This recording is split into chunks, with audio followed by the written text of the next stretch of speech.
she cries so loud at night? My husband was tired of babysitting our 5-month-old daughter. To my surprise, he shoved my child into a cardboard box and locked her in. He then went on a trip to have an affair in high spirits and returned home 2 days later. To his surprise, the room was filled with a foul odor.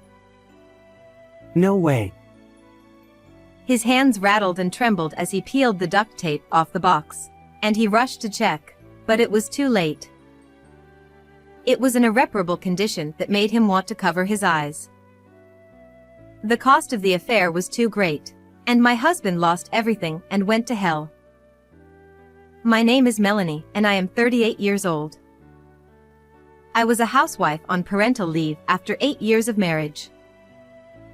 I lived with my husband, Sean, who is the same age as me, and our 5-month-old daughter, Melody. My husband was a salesperson for a client of the company I worked for. He was cheerful and vivacious, and talking with him cheered me up. We had longed to have a child since we were newlyweds, but we were unable to conceive, and we had been undergoing infertility treatment for a long time. It was hard physically and mentally, and we almost gave up many times. There were times when I was even subjected to the heartless words of a junior colleague. Even so, we worked hard and believed that we would be able to meet our child, and as a result, the treatment bore fruit and we were able to give birth to our long-awaited daughter. It was an older birth and sometimes physically demanding, but watching Melody live her life with innocence and dedication blew away my exhaustion. From now on, my husband and I have to protect our child no matter what. I was filled with hope and anticipation after having this treasure of a child in my life. However, the happy time did not last long. Another problem began to plague me at that time. One day, after putting our daughter to bed, I was preparing dinner when my husband came home from work. Oh, I'm so tired. Melanie, serve me a nice cold beer. Sure, you're tired. Oh. That's when I opened the fridge and realized I was out of beer. Honey, I'm sorry. I think I accidentally forgot to buy some. When I said I was sorry, he turned red and became angry. What? Don't be silly. I've been working. You've been home all day and you can't even shop properly. I'm sorry. I apologized again, but his words did not stop. I had no choice but to take off my apron and go buy beer. My daughter had just fallen asleep and I hesitated to wake her, so I asked him to watch her before I went out to the local supermarket. He shouldn't have been that mad at me. I was depressed by my mistake and saddened by the fact that my husband yelled at me. Sean, who had always been kind to me, suddenly became cold when I went on maternity leave. Melanie, you are now a stay-at-home mom. It is your role to do the housework properly. I won't allow you to slack off.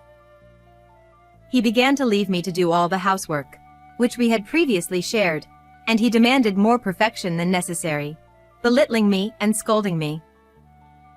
I was surprised and at the same time terribly hurt by this cold side of my husband, with whom I had lived in close contact for 7 years.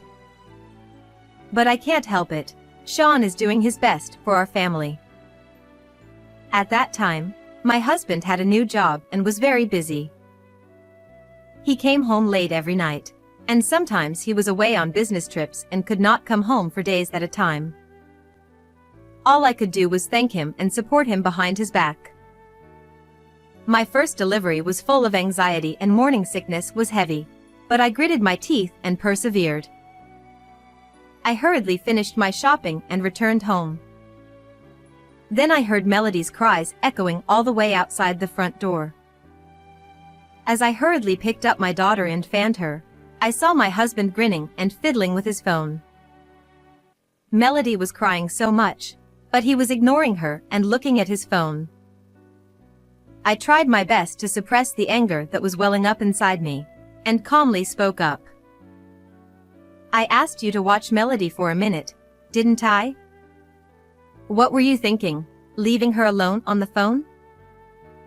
Then my husband glared at me disapprovingly. Shut up.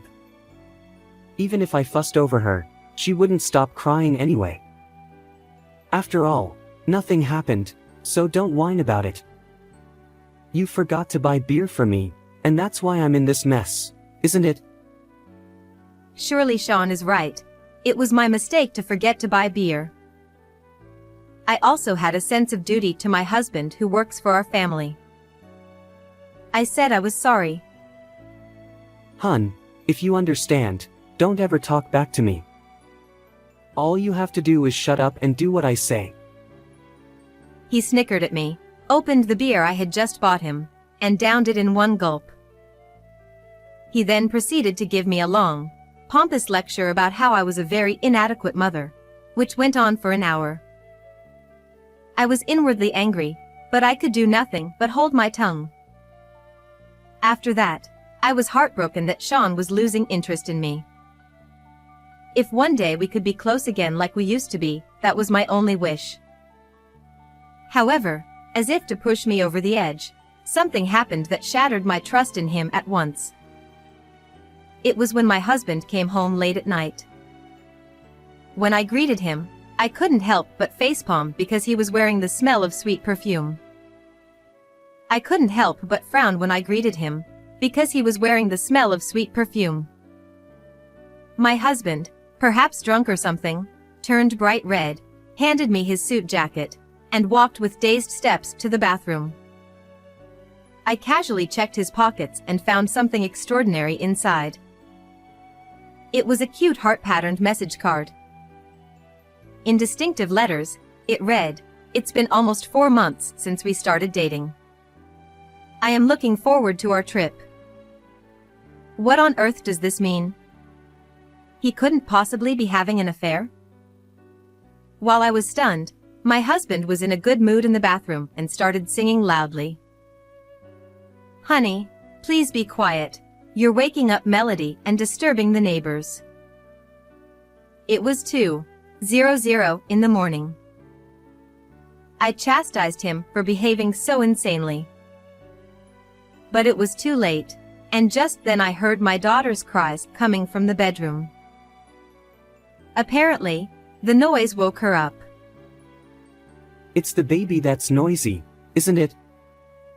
You're her mother, so shut her up quick. My husband raised his voice in a huff. Melody was startled by her father's yell and cried loudly as if she were on fire. I decided to take her outside. As I walked around the house, making small noises to reassure her, she seemed to have calmed down and her eyelids were getting heavier. I was angry at my husband's selfish behavior, but seeing my daughter's innocent face calmed me down. The next day, I decided to ask Sean about the message card. He did it. You, don't make any funny mistakes, okay? This was a prank by a coworker. At my question, he gulped and his eyes widened, but only for a moment. The next moment, he snickered and dismissed the question as if it were a joke. Really? This looks pretty elaborate for that. Oh, come on, what are you talking about? You can look at my phone if you don't believe me. He spoke confidently with the same attitude as usual.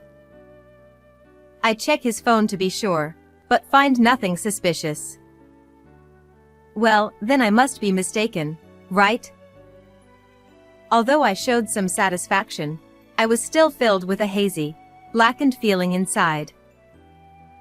I had a vague recollection of the distinctive letters on the card and the perfume on my husband's shirt. But I had no proof, and it wouldn't do any good to pry any further. Not wanting to make any more waves for my daughter or myself, I apologized for doubting my husband and the matter was settled. A few days later, something unexpected happened. I received the news that my beloved grandfather had passed away. His home was far away and I was hesitant to take my daughter there as it would require a plane ride.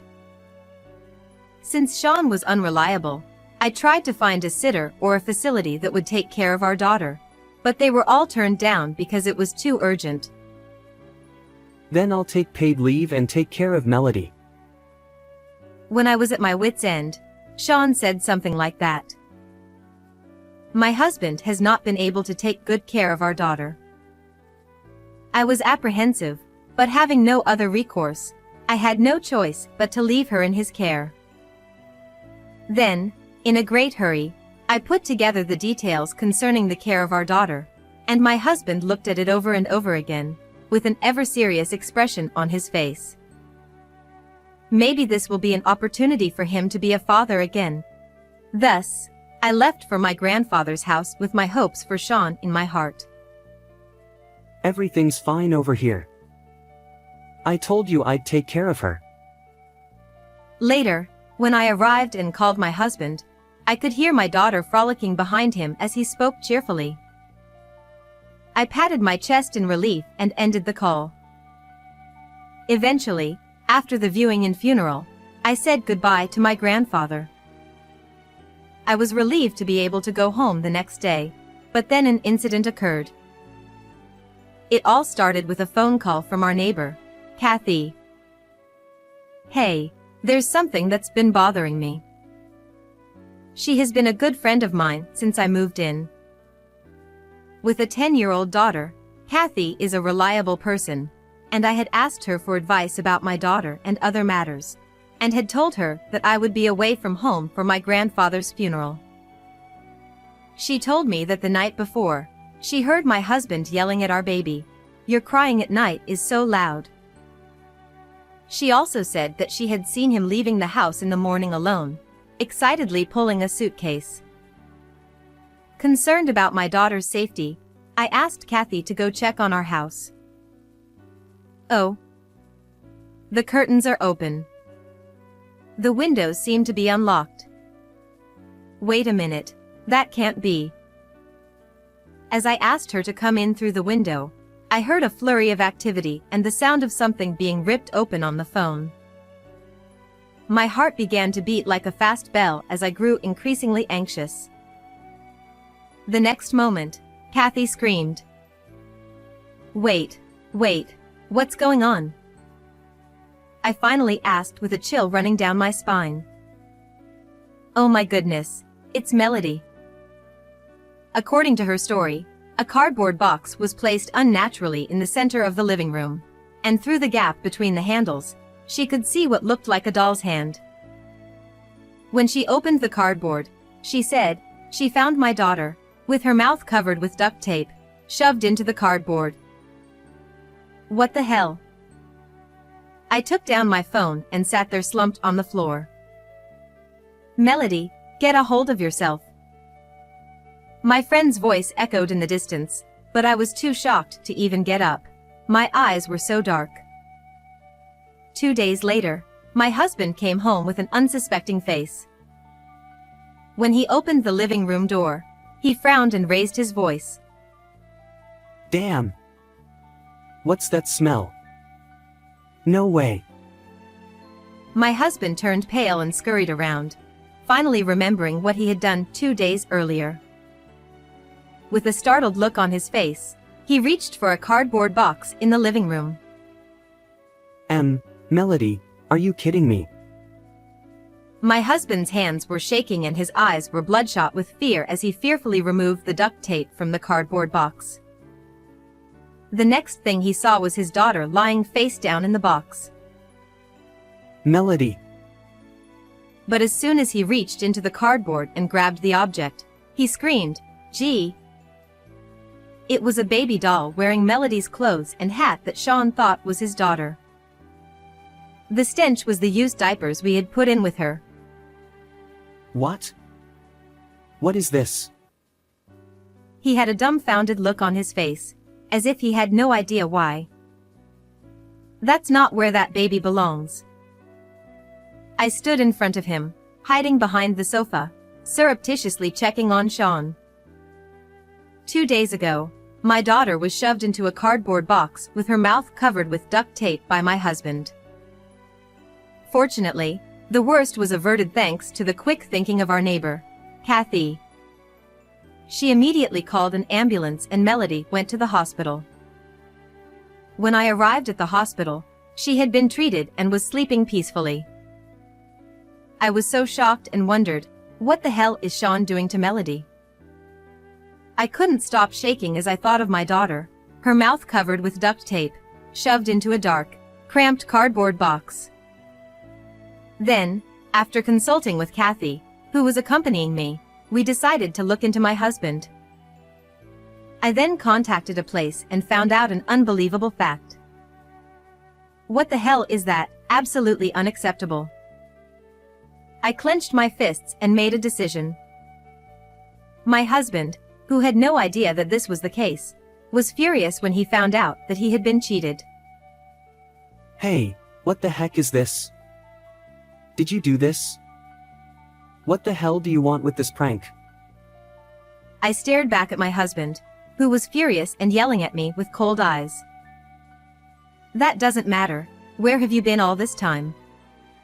You said you were going to take a paid leave to take care of Melody, didn't you? Shut up. It's none of your business. Don't pry into my affairs at every turn. My husband started yelling at me with a blue streak on his temple as if to intimidate me. I was sure he was going to take advantage of the situation and cheat me. But I was not going to let him do what he wanted. Did you enjoy your trip with Anne? I was not intimidated and pursued further. What? My husband's face was pale and his eyes were darting around. What are you so surprised about? Let me tell you, I already know all about you. And was a junior employee at my company and was assigned to my job after I went on maternity leave. She hated me for some reason, and during my infertility treatment she was sarcastic and hurtful to me with her heartless words. The message card I used to find in my husband's suit pocket was not a prank by a coworker. And has a distinctive handwriting, and her face was the first thing that came to my mind at first. And the perfume on your clothes was hers, too. I didn't want to make a big deal out of it at the time, but I knew. I glared at my husband, and he looked impatient, his forehead sweating and slack-jawed. Hey, what are you talking about? Oh, I was just going out for a minute because I had to go to work suddenly. I don't have a choice, do I? It's my job. That's funny. When I called your company, they said you were taking paid leave to take care of your daughter and didn't request to come to work. What? Why are you tipping off the company? What are you going to do if my position gets worse? Hey, why should I be offended by you? And what is this all about? Can you explain it to me? I thrust my phone in front of my husband's eyes, who had gone completely pale. Gee. How did you get that picture? There was Anne, posing in front of a lavish meal at what appeared to be a hotel. On the table was my husband's prized limited edition watch, and in the corner were Sean's favorite clothes and bag. After I contacted my husband's company, I also called a coworker who was a good friend of mine at my place of employment. There I learned that Anne had taken a paid leave of absence, saying that she was going on a trip with her boyfriend. Furthermore, the coworker told me about her social media, and that is where I got the picture in question. My husband was pondering something for a while. What's the big deal about this picture? I do have something similar to this watch and clothes, but what you see here is not mine. This picture doesn't prove anything. He said this with spit flying from his mouth. It's true that this picture alone may not be enough proof of an affair. How about this then? As I scrolled down the screen of my phone, he looked aghast and speechless. There was a message from my husband. Melanie saw the card you gave me and it was horrible. She's so jealous and annoying. Then, that's funny. Melanie is so cheeky for an old hag, lol. Anne's reply was displayed. How did you get that? Your important tablet was left here. You registered her in WhatsApp under a guy's name. No wonder you showed it to me before without any hesitation. Oh, come on. Don't look at my stuff without permission. Oh, yeah, I found this too. I further tapped on one of Anne's social media accounts from her social media comment section, and there was a lovey-dovey two-shot photo of Sean and her. It was on social media, which my husband used behind my back. Some of the pictures were quite suggestive, including one of them kissing and another of them lying in bed together, wrapped in sheets. The husband finally gave up after all the incontrovertible evidence. I'm sorry, Anne and I were just having fun. From now on, I will be devoted only to you, so please forgive me. I was deeply disappointed by his words and let out a sigh. All you've been doing is defending yourself, and you haven't once asked me about Melanie. My husband's expression turned into one of shock and he opened his mouth to say something, but I continued without caring. Melody is in Kathy's care now. She's the one who rescued her. Oh, well. That's good to know. Huh? What's good about that? Do you even know what you've done? Suddenly you covered my mouth, locked me in a dark cardboard box. How painful it must have been. Wow, I'm sorry. But Melody was crying so much. I was also in a temper, and I thought she would be fine for a couple of days. You son of a bitch. You'd do anything for a cheating trip with her. He seemed to have lost the ability to say anything at my sword fighting, and turned his head over silently. I will never forgive you. Please divorce me. Naturally, you will pay child support and I will charge you and alimony. So be prepared. I declared once and for all, and my husband looked me in the eye, rattled and trembling. Wait a minute. I don't want a divorce. Please forgive me because I will never do this again. Huh? It's too late to apologize now. Then, as if my words were a signal, I heard the sound of a police car siren from far away. What? Police? Melanie, you didn't call them, did you? Of course I did. You did that much. You should spend some time behind bars and reflect on what you did. No, I don't want to. I'll be fired from my job. Please, don't do that. I gave my husband a cold stare as he pleaded with tears in his eyes and handed him over to the arriving police officer.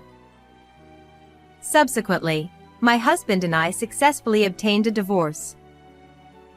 I filed for $20,000 in alimony and $64,000 in child support for him and $13,000 in alimony for Anne, his cheating partner.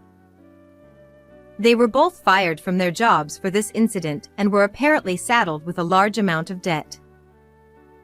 The husband was apparently released shortly thereafter, but was left on the street. He apparently tried to rely on his own parents, but when he saw his mother holding a cardboard box and his father holding up a duct tape, he ran away crying. I heard that some people have seen him living homeless, ravaged by everything. I heard that and had already disappeared into the night. I, on the other hand, had finished my parental leave and returned to work. With the help of my parents and Kathy, I have made a fresh start as a single mother. I am going to do my best to keep my daughter happy. What did you think of this story? Please subscribe to our channel. See you in the next video.